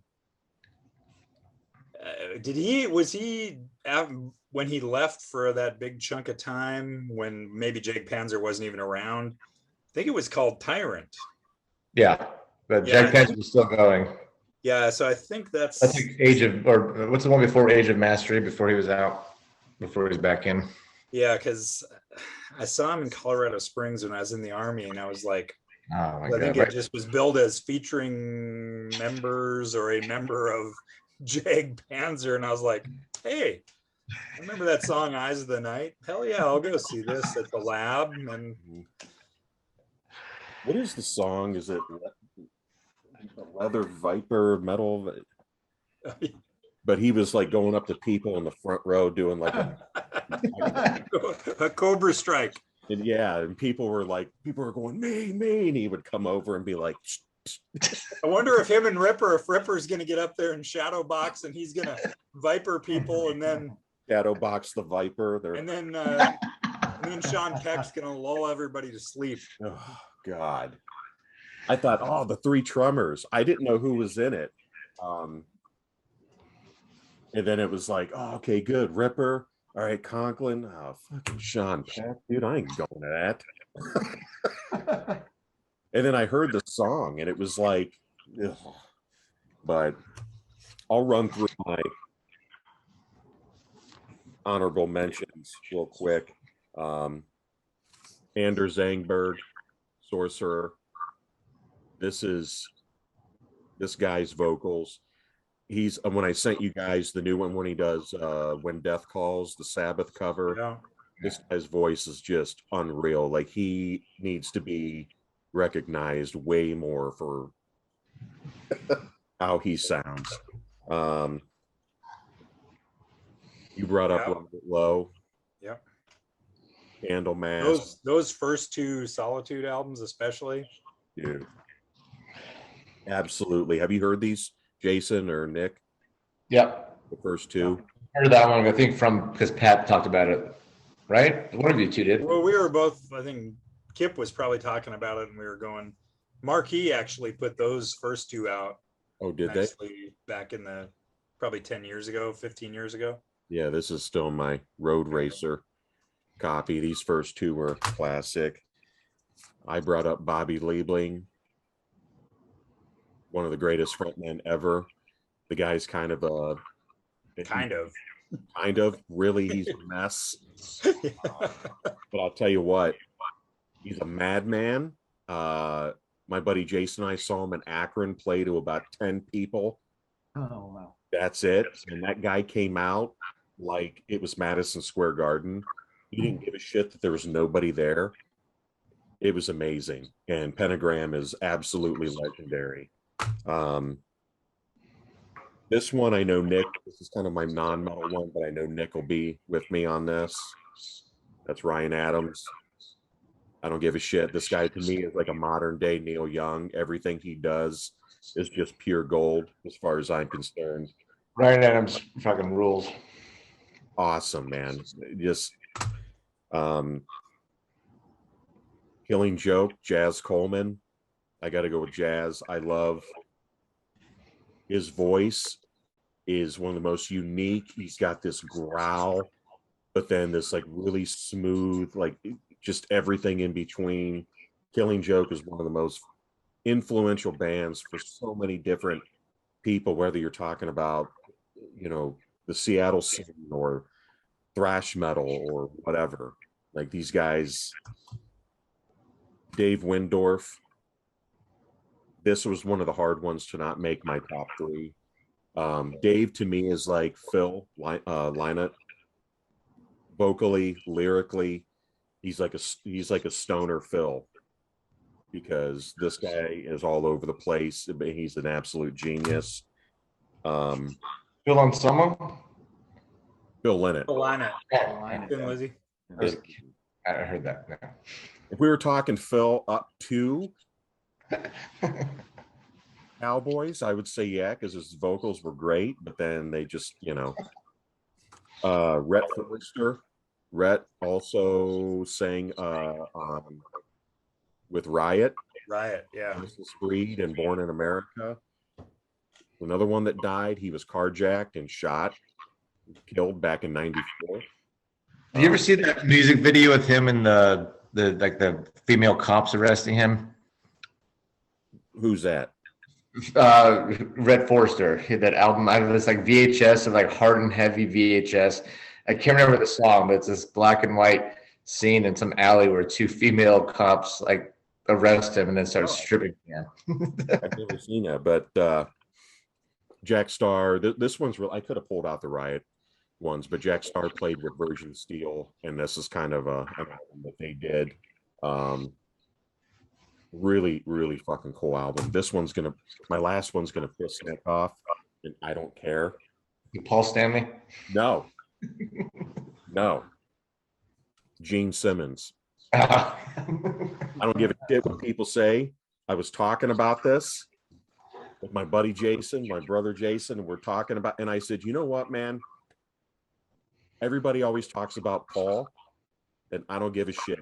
Gene Simmons' vocals to me, especially on this album, Saint and Sinner. I mean, War Machine, Rock and Roll Hell, there's something about his vocals that I think they're very understated and they're overshadowed because of Paul. Totally distinct though. Great vocals. Just kind of. Who I love singing for Kiss is when Eric Carr sings. Oh, he was great too, man. Did he do Fits Like a Glove, Young and Wasted? Are those both him? Or is just Fits Like a Glove him? I know he did one of them. Fits Like a Glove he did for sure. And then Young and Wasted might be Gene. I don't know. Or they might be Gene together. I don't know. Gene's great. He doesn't get enough credit. And he still sounds good. Like I just saw the final farewell tour, yeah, just a couple weeks ago, out in near Pittsburgh, and Paul was rough. He shot, and I think doing that Phantom of the Opera, when he did that in Toronto, I think that might have just kind of killed it for him. I don't know, but when Gene got up there, you could tell it was Tim 100%, and he still sounds great. He just has that voice that fits the Demon perfectly, and I don't know. It'll be sad to hear him go. His solo albums, though, of the first four, the four with Gene, Paul, Peter, and Ace, Gene's is fucking terrible. Gene's worst. He does what is You Wish Upon a Star, some shit. It's so bad. There it is, right there. When You Wish Upon a Star, there it is. When you look at it, you're just like, dude, this is gonna be so great. And then you listen to it, and you're just like, oh, Gene Simmons covered "When You Wish Upon a Star." that's the last song. Dude, it's Peter's album's better than this. That's not saying much. No. But anyway, those are my honorable mentions here. Gotta love it. But yeah, those are my honorable mentions. So I guess Jason, you go with yours. Run through them. All right. Well, we already talked about Phil Lynott, so I think he might be the coolest frontman in the history of this music, besides Chuck Berry. You know, can't say it. I mean, just you know, hoodies are made with his silhouette. So you know, down at Dino's Bar and Grill. So just a shame, you know. America got it wrong. That's an arena band, in my opinion. Of course, I wasn't. I mean, for those that listening, I just texted the guys yesterday that I finally found Sound Barrier's Speed of Light on CD, and that album they cover Hollywood Down on Your Luck. And in 1986, that album came out, and I bought it on cassette in 1986, and I had no idea really who Thin Lizzy were. You know, I'm 15 years old, and I looked up this song, Hollywood Down on Your Luck, and I take a listen to it, and I'm like, this band's pretty cool. And then I do a little bit more research, and I find out that the singer just died earlier in the year. So yeah, so very posthumous. Designated Dale will be very happy to know that I had to pick a punk rock singer, and with my limited style of punk, I got to pick Joey Ramone. So he's on it. I got to pick Biff Byford from Saxon. Oh yeah, just legendary, and they're still going. They're still putting out good material. I'm waiting on the new one. They just put out a covers album. It's okay. Haven't bought it yet. Couple of good songs there. I'll save everybody the short story made long, but I took Matt 3 years ago. He just started going to UNLV, and my sister's kind of a high roller at the Mirage, and she was able to pull off tickets for Fleetwood Mac. It was their last show of their tour, and Matt didn't know that I got tickets. So my sister was telling me, you know, the show's at 7. By Saturday afternoon, you should have the tickets on your phone. And I'll talk about last minute. I took Matt to the UNLV football game at 1 o'clock. Out comes 5 o'clock, still nothing. And I'm texting my sister. I'm like, I still don't have the tickets. And she's calling her rep, and she just said, they're coming. The tickets are coming. I'm like, great. What do I do? And we go watch the UNLV women's volleyball game. So we walk in there, and Matt's just kind of noticing that I'm just staring at my phone. And finally, at about 5:30, boom, the tickets come. And there wasn't an opener. It was just Fleetwood Mac. And the show was at 7.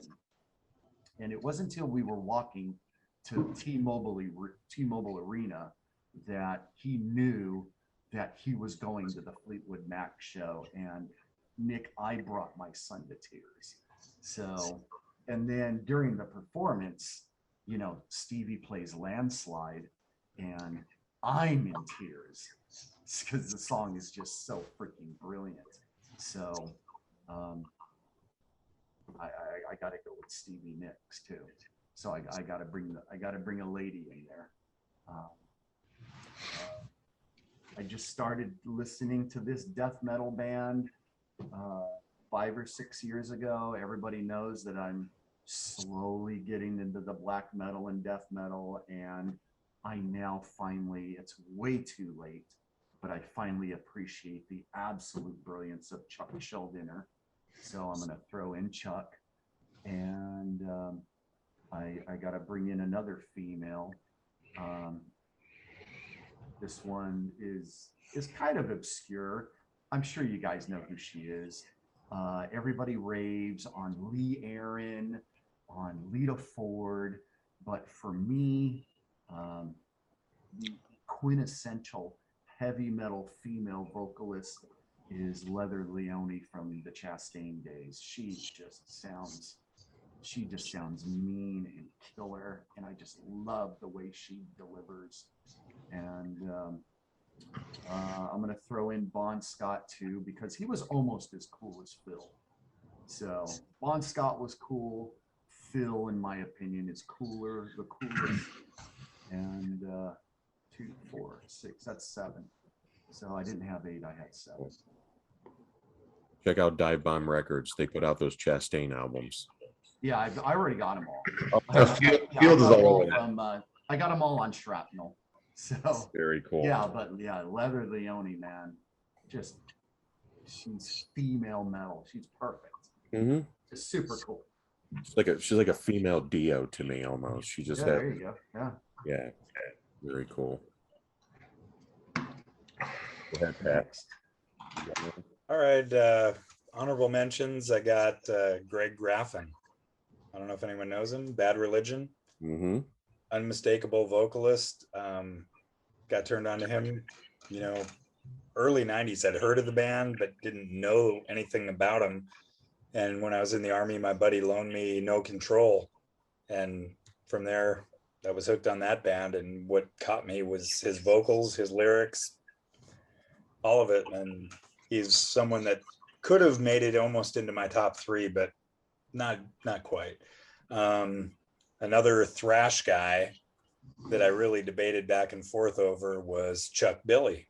Oh, because he's got an unmistakable voice. Yes. And then once Low came out, he added that whole other dimension of doing kind of almost like the death metal vocals, which I liked because, you know, I was liking Heavier Things by that time.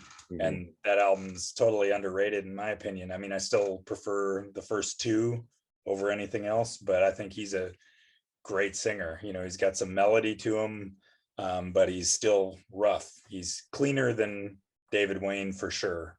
Low's my favorite. And he kind of he does Trail of Tears on there. So it's like the ballad. Yeah, the ballad that, I mean, he does those mellow songs that they grew into, like Return to Serenity, the ballad, the legacy, you know, the ritual, you know. Yeah. So I also had Ian Gillan on my list, but I just couldn't really pull him in any way. But he's a guy that, you know, I grew up with my parents listening to Jesus Christ Superstar, and he's on there, and I didn't know it until later. But then I think about Born Again, the Black Sabbath album, and the title track Born Again. That's classic Gillan. That's like covers his whole repertoire. And, you know, Wasted Sunsets, Deep Purple, Fools, Deep Purple, title track to Perfect Strangers, all classic Gillan. So, you know, he's a guy that I've seen a couple times in the last few years, and I don't watch anyone else really in the band. I just watch him and listen to him because his vocals are so perfect. I had Freddie Mercury on my list. We already talked about him. Mike Ness, Social D, because he's got such an unmistakable voice, and it's really fucking good too. He and Greg Graffin kind of battled for me for that kind of genre for a while about who I liked more, but Ness I love, but Greg Graffin I think just live and all around is just a little bit better, and he's more of the style I like. And then this one was for Jason. I don't know if you can see it. I put that guy from Haunt.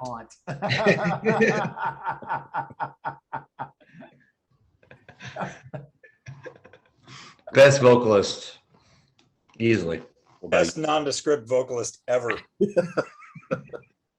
So Pat, what Bad Religion? Give me one album I need to listen to. No Control. Okay. Listen to the song. You'll like the song You. Okay. Listen to the lyrics. You'll appreciate it with your history. Okay.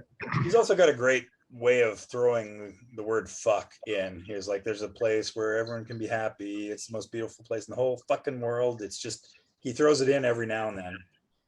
Have you ever heard Bad Religion's Into the Unknown? Yeah.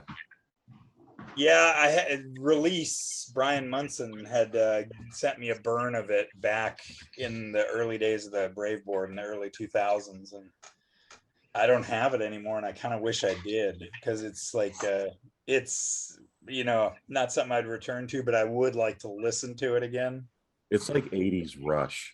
Yeah. Very keyboard. So weird. Yeah. Yeah, but I'm a huge Bad Religion fan, so I agree with, and Social D, man. My buddy Jason and I, every time Social D comes around, we go see him. So what say you, Nick? You only had a couple, right? Or I've got a handful. Okay. But I'll blast through them. One of them is what I'll call the Borknagar quadfecta. Anyone that's for Borknagar. So you got Garm, Vintersorg, Vortex, ICS Vortex, and Lars Needland, the keyboard player. And all their solo stuff too, or other bands like Ulver with Garm.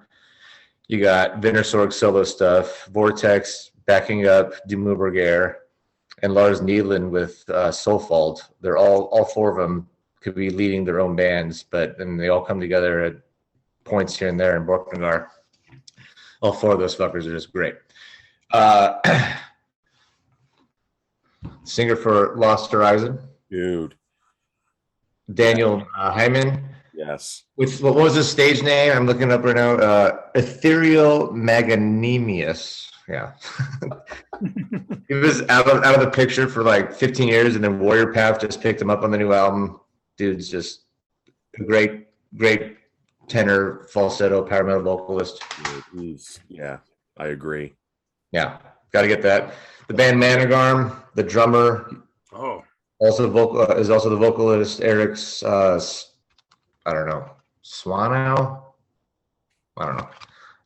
Eric Grausow, that's what it is. He drums and sings, but he's great because he has a growl. He's got a kind of raspy, throaty voice, and then he's got a great clean voice as well. He's wonderful. We got some girls in the mix. You got to bring in Masha from Arcona. She also writes all the songs. This is her band, and she's 5'2", and then comes out on stage, headbanging, beating the shit out of a drum, and has got a great, pure singing, clean voice, and then also can death metal growl with the rest of them. Arcona's one of my favorite bands. I brought Darkmoor up before, but these two albums with Elisa singing, she absolutely rocks it. She went away, and then she joined a band called Fairyland and sang on one of their albums, also great, but these two Darkmoor albums are mandatory. And another female from a band, no one ever talks about, a band called, I don't know how to say it, Lumsk, L-U-M-S-K, Lumsk. I don't even know her name very well. Stein Marie Langstrand. But I was talking about Matthias from Falconer. The way she sings in these songs, it's a folkish metal band. The way it goes from intervals, from like she could jump like an octave and a third, and just there's no like notes in between. She can go from down here to down here just perfectly. She's not one of my favorite vocalists, but her performance on this album is one of my favorite vocal performances of all time. What she does with her voice, it's almost like you're playing a piano. That's called Troll. Troll, yeah. And like I said, it's like her voice is a piano. There's no little inflection notes in between. It's just no, and there's this. It's just. I listen to that album all the time because the music's great, but her vocals just absolutely destroy me, and she's all clean. And then I also brought up My Dying Bride earlier. Aaron Stanthrope is not the best singer, but when I was first getting into doom metal, that was the first band I got into, and as whiny and as much as he sounds like a little bitch, I fucking love him because his lyrics are so over the top, corny, cheesy, but he's just the way he emotes, the way he sells his lyrics. My Dying Bride is my favorite doom band because of that, man. Very cool. Excellent. And then the Honk guy too. The Haunt guy too? Yeah. Gotta throw him in there. Here you go, Nick. There they are. Had the hoodie just in case it got a little cold up here tonight. Yeah, so our school went through a name change, and then I'm like, why are we changing her name? Because we went from Wilson High School. Like, well, Wilson had some Look at that guy. had some dirt on him. And like, well, how about this one? I've got a buddy. I suggest we go from Woodrow Wilson to the midgets. Yeah. Jeez. It'd be great if you can like stitch Bruce on top of that, Patrick. Dude, wear that to a spoken word. I have to. Then maybe stitch in Henry Rollins there on the side. Hey, I'm going to see him in April. Who, Rollins? Yeah. He's Wow. doing another spoken word, so I know. I've always wanted to see the Rollins band because I love that stuff. But when they ask him about it, he's like, I don't have any desire to do it, and I don't want to be that guy to be basically a traveling jukebox of old school stuff. And I'm like, whatever, man. I'd love to see that stuff. Since you guys are all picking chicks, I'm not going to get up, but I'd probably pick the chick from the Dixie Chicks. Dixie Chicks. The Dixie Chicks. No, from the Devil's Blood. oh yeah. Oh, I didn't even think about her. Very Farida, that's who it is. Farida. Her brother Salim obviously is the guy that killed himself. Anybody that knows me, even knows my handle on the grave board, that's the Devil's Blood, Voodoo Dust. And Farida, kind of the beginning of that whole, I hate saying occult rock because it's just garbage, because it's like so corny, but he wasn't over the top. Her vocals are just very distinct, and Yeah, she's good. I love it. I want to throw up one random one. I went to go find the CD, but I couldn't find it. But there's this quartet of people. It's a band called Daka Braka. It's just a Ukrainian folk band, and the way their four voices blend together. If you could find a song called Vesna, Vesna, by Daka Braka, your loads will be unloaded for sure. It's just they're three chicks singing in Ukrainian and a dude in Ukrainian, and the way I saw them live, and I've never been blown away before by the way they harmonize and whatnot. I'll send you guys that stuff. Yeah. No, this is good. Another fun episode. So definitely more of an upbeat one. It was just, except for the intentional AIDS, that was a little not upbeat, but Yeah, Nick had us here with this like drinking beer down a chest. And then you're like, and then he gave a bunch of people AIDS and lawsuits, and the album, you can't find it anymore. Total killer. Yeah, my guys. My list is kind of. I know your list is like, well, and this guy died. This guy got carjacked. This guy got carjacked and shot.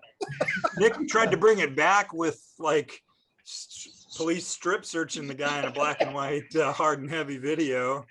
And you're like, oh, Eric Wagner, COVID, chain smoker. The screen went black, It's like, yeah, you must like Doom, Yes. Bobby Liebling is still fucking alive. Yes. Yes. He looks like a Muppet. It's great. Yeah, those eyes. Oh, he'll stare at you live. You're standing there in the audience, you're just like jamming to the music, and he'll just stare at you and give you those eyes, and he won't move. And you to the point where you're getting uncomfortable. You're like, all right, man. What are you looking at? Look at someone else. Yeah. But no, excellent decision, Jason. Hey, what's Vesna, but then how do you spell that band? Daka Braka? Yeah. I don't even know. Let me look it up. Is it that band? Band? Remember Dakha Brakha.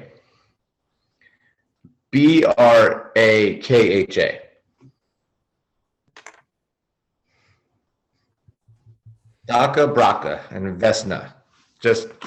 They do this little set on some radio show in New York or something. And KXEP. Okay, I got it. Yeah. So good. Thank me later, Pat. All right. Absolutely. Well, got another one down in the books, another fun one. Let's get another topic Are we under 4.5 hours? I think next one should be our favorite Thanksgiving songs.